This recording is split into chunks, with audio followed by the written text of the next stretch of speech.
ബ്രഹ്മസ്ഥാന ക്ഷേത്രത്തെ മഹോത്സവത്തിനുള്ള പ്രത്യേകത എന്ന് പറഞ്ഞു കഴിഞ്ഞാൽ നിരീശ്വരവാദിക്ക് പോലും അതിനകത്ത് പങ്കെടുക്കാൻ സാധിക്കുന്ന വിധത്തിലുള്ള സമ്പ്രദായങ്ങളാണുള്ളത്. അപ്പോൾ ഇവിടെ രൂപസങ്കല്പത്തിലുള്ള ആളുകൾക്ക് ബ്രഹ്മസ്ഥാന പ്രതിഷ്ഠ ശിവകുടുംബമാണ്. അരൂപമായിട്ട് സങ്കല്പിക്കുന്നവർക്ക് അത് അരൂപനായ ഈശ്വരനെ ആരാധിക്കാനുള്ളൊരു സംവിധാനമാണ്. അതല്ലെങ്കിൽ ഗ്രഹദോഷ നിവാരണത്തിനുള്ള ഒരു പ്രതിഷ്ഠയാണ്. നിരീശ്വരവാദിക്കാണെങ്കിൽ പ്രപഞ്ചം മുഴുവനും നിറഞ്ഞിരിക്കുന്ന ശക്തിയെ നമുക്ക് നിഷേധിക്കാൻ സാധിക്കില്ല. തൻ്റെ ഉള്ളിലുള്ള ആന്തരിക ശക്തിയെ ഉണർത്താനുള്ള പരിശീലനത്തിൻ്റെ ഭാഗമാണ്. അപ്പം നമ്മിലെ നന്മകളെ ഉണർത്താനുള്ള അനേക അവസരങ്ങളാണ് ഈ ഉത്സവ വേദിയിൽ ഒരുക്കിയിരിക്കുന്നത്.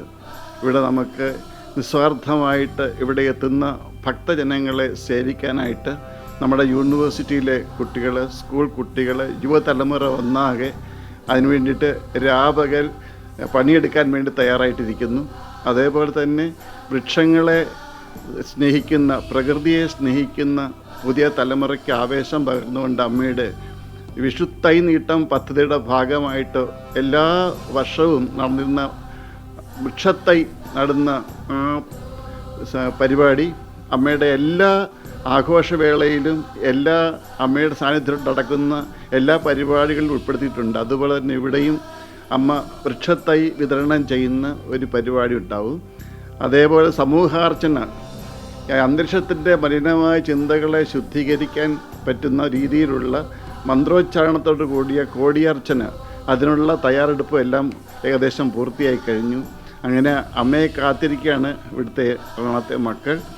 അപ്പോൾ അമ്മയെ സ്വീകരിക്കാനായിട്ട് ഇവിടുത്തെ വാദ്യഘോഷങ്ങൾ മുഴക്കാനായിട്ട് ക്ഷേത്രകലകൾ അഭ്യസിച്ച നമ്മുടെ യുവതലമുറയിലെ കുട്ടികൾ അവർ ഒരുമിച്ച് വാദ്യഘോഷങ്ങളോടെ അമ്മയെ സ്വീകരിക്കും.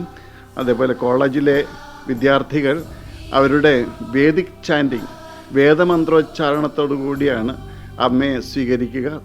അങ്ങനെ അമ്മയെ സ്വീകരിക്കാനുള്ള ഒരുക്കങ്ങൾ ഏകദേശം പൂർത്തിയായിക്കൊണ്ടിരിക്കുന്നു. ഈ പ്രപഞ്ചത്തിൻ്റെ ഒരു പ്രത്യേകത എന്ന് പറഞ്ഞാൽ നമ്മുടെ സങ്കല്പം അനുസരിച്ച് മാറിക്കൊണ്ടിരിക്കുന്നതാണ് പ്രപഞ്ചം. സങ്കല്പത്തിന് വളരെയധികം ശക്തിയുണ്ട്. സങ്കല്പം എന്ന് പറഞ്ഞാൽ പരിശുദ്ധമായ മനസ്സിൻ്റെ സ്പന്ദനങ്ങൾ കൊണ്ട് മാറ്റാൻ സാധിക്കാത്ത ഒരു ദോഷവുമില്ല.